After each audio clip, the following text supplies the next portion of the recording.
નમસ્કાર મિત્રો, આખરે આપણે આતુરતાનો અંત આવી ગયો અને જીએસઆરટીસી માં હેલ્પરની ભરતી આવી ગઈ છે મિત્રો. 1658 જેટલી જગ્યાઓ છે. બહુ મોટી જગ્યાઓ કહેવાય અને તમારા ડેપોમાં, તમારા ડિવિઝનમાં, તમારા તાલુકામાં એટલે કે તમારા ડેપોમાં પણ આ જગ્યાઓ હશે. મોટી જગ્યાઓ છે અને ઘણા સમયથી હેલ્પરની ભરતી નથી આવી એટલે દરેક જિલ્લા, લગભગ બધા જિલ્લાઓમાં છે આ હેલ્પરની જે જગ્યાઓ છે એ ખાલી છે. કાલથી જ ફોર્મ ભરાવાનું શરૂ થાય છે એટલે કે 6/12/2024 થી 5/1/2024 સુધી ફોર્મ ભરાવાના છે.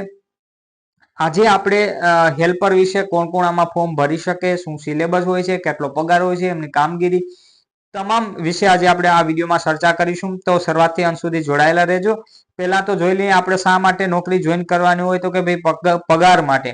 તો પગાર કેટલો હોય? 21,100 જે એમનો પગાર છે 5 વર્ષ માટે ફિક્સ હોય છે. અને ક્લાસ 4 માં આવે હેલ્પર છે એ ક્લાસ 4 માં આવે. કંડક્ટર ક્લાસ 3 માં આવે એટલે એમનો 26,000 હોય. હેલ્પર ક્લાસ 4 માં આવે એટલે એનું 21,100 હોય. 1300 નો ગ્રેડ પે હોય છે. બરોબર. તો 1658 જગ્યાઓ છે. બધા લગભગ બધા ડેપોમાં છે એટલે ચિંતા કરવાની જરૂર નથી. બરોબર. તો હવે આપણે શૈક્ષણિક લાયકાત જોઈ લઈએ કે હેલ્પર બનવું હોય તો ફોર્મ ભરવું હોય તો કઈ લાયકાત જોઈએ. મિત્રો, તમે લગભગ બધા ટ્રેડની જગ્યાઓ છે. તમને આઈટીઆઈ કરેલું હોવું છે. તો કયા ટ્રેડમાં આઈટીઆઈ કરેલું હોવું છે? દાખલા તરીકે મિકેનિક, મોટર મિકેનિકમાં છે, અથવા તો ડીઝલ છે, મિકેનિક ડીઝલ, અથવા તો જનરલ મિકેનિક છે, ફિટર છે, ટર્નર છે, ઇલેક્ટ્રિશિયન છે. બરોબર. શીટ મેટલ વર્કર છે, ઓટોમોબાઈલ છે, બોડી રિપેરર છે, વેલ્ડર છે, પછી ફેબ્રિકેટર છે, મશીનિસ્ટ છે, કાર્પેન્ટર છે. એવા અલગ અલગ પ્રકારના જે મોટા ભાગના જે 1 વર્ષથી વધારાનો તમે જો ટ્રેડમાં આઈટીઆઈ કર્યું છે તો તમે એલિજિબલ છો. એટલે ઓછામાં ઓછું તમારે 1 વર્ષનો કોર્સ કરેલો હોવો જોઈએ અને 1 વર્ષથી નાનો જે કોર્સ હોય તો એ માન્ય નથી. હવે અગ્રતા માટે તમે એપ્રેન્ટિસશીપ પૂરી કરેલી હોય, કોઈ પણ સરકારી, અર્ધસરકારી કે પ્રાઇવેટ કંપનીમાં પણ તમે એપ્રેન્ટિસશીપ પૂરી કરેલી હોય તો તમને અગ્રતાના ધોરણે મતલબ કે તમને ગ્રેસિંગ માર્ક્સ આપવામાં આવશે. તો એના માટે તમારે એપ્રેન્ટિસશીપ પૂરી કરેલી. જે ફોર્મ તો ભરી શકશો તમે, ખાલી આઈટીઆઈ કર્યું, ક્યાંય એપ્રેન્ટિસશીપ કરી નથી તો પણ તમે ફોર્મ તો ભરી શકશો.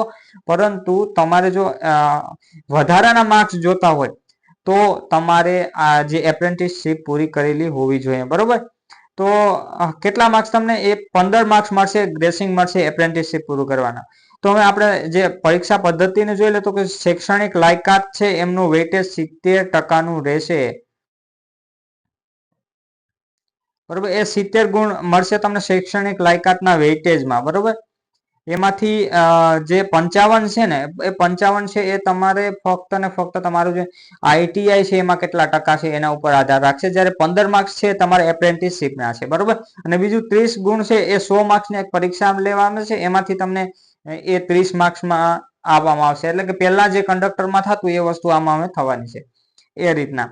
એટલે તમારે ઓએમઆર ની પણ 100 માર્ક્સની ઓએમઆર ની પણ તૈયારી રાખવાની અને એ ઓએમઆર માંથી તમને 30 માર્ક્સ મળશે. તમને 100 માંથી 100 માર્ક્સ આવે ઓએમઆર માં તો તમને 30 ગુણ મળશે.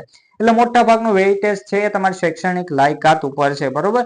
અને ખૂબ મોટી જગ્યાઓ છે એટલે લગભગ મોટા ભાગના લોકોનો વારો આવવાની પણ બહુ સંભાવના છે. સામાન્ય રીતે અભ્યાસક્રમ જોઈએ 100 માર્ક્સની પેપરનો તો જે સામાન્ય જ્ઞાન, ગુજરાતનો ઇતિહાસ, ભૂગોળ અને વર્તમાન બનાવોના 30 ગુણ રહેશે. ત્યારબાદ ગુજરાતી વ્યાકરણના 5 ગુણ રહેશે. અંગ્રેજી વ્યાકરણના 5 ગુણ એટલે નહિવત જેવા કહેવાય. તમને અંગ્રેજી ઓછું ફાવે તો કઈ વાંધો નહીં, કેમ કે 5 ગુણ માત્ર 5 માર્ક્સનો પૂછાય. પછી તમારે જે લાયકાત છે એટલે કે આઈટીઆઈ નો જે ટ્રેડ છે એમને વિષય વસ્તુને લગતા પ્રશ્નો ખૂબ વધારે એટલે 50% પ્રશ્નો, મતલબ કે 50 ગુણના પ્રશ્નો છે એ રહેવાના છે. સાથે સાથે કોમ્પ્યુટરના 10 પ્રશ્નો, એમ કુલ 100 માર્ક્સનું પેપર હશે. એનું વેઇટેજ માત્ર 30 ગુણ રહેવાનું છે. બાકી 70 ગુણ તમારી લાયકાતના ગણાશે. તો મિત્રો, આ રીતના એનો સિલેબસ થઈ ગયો છે. પગાર આપણે જોઈ લીધો છે. બરોબર. અને ફોર્મ ભરવાના શરૂ થઈ ગયા છે. અને મતલબ કે તમે કદાચ વિડીયો જોતા હશો ત્યારે શરૂ થઈ ગયા હશે. તો આ હેલ્પરની જગ્યાઓ ખૂબ જ ઘણા સમયથી આવી નથી અને બહુ જ રાહ જોવડાવી આ જગ્યાઓ. અને આશા છે તમને આનંદ થયો હશે કે ભાઈ આખરે જગ્યાઓ છે, હેલ્પરની જગ્યાઓ આવી છે. હેલ્પરનું કામ શું હોય છે? તો એમને અલગ અલગ કામગીરી સોંપવામાં આવે છે. અને એમને મદદ કરવાની હોય છે મિકેનિકને. અલગ અલગ ટ્રેડમાં છે, તમારે અલગ અલગ કામગીરી આવે છે. તમે આઈટીઆઈ કરવું છે તો તમને ખબર હશે કે કઈ રીતની કામગીરી હોય છે, બરોબર. તો આ મિકેનિક સાઈડની જગ્યાઓ છે. આશા છે વિડીયો આપને પસંદ આવ્યો છે, અને આ માહિતી જે મારાથી જે માહિતી અત્યારે ઉપરછલ્લી માહિતી જે મળી છે મને, મેં તમને આપી. આ સાથે કોઈ તમે વધુ માહિતી જાણવા માંગતા હોય તો કોમેન્ટ કરજો, મારાથી બનતો પ્રયત્ન કરીશ હું તમને કોઈ પણ માહિતી આપવાનો. તો આ વિડીયોમાં ફક્ત એટલું જ. ફરી મળીશું નવા વિડીયોમાં નવા વિચારો સાથે. ત્યાં સુધી રજા આપશો. જય હિન્દ, વંદે માતરમ.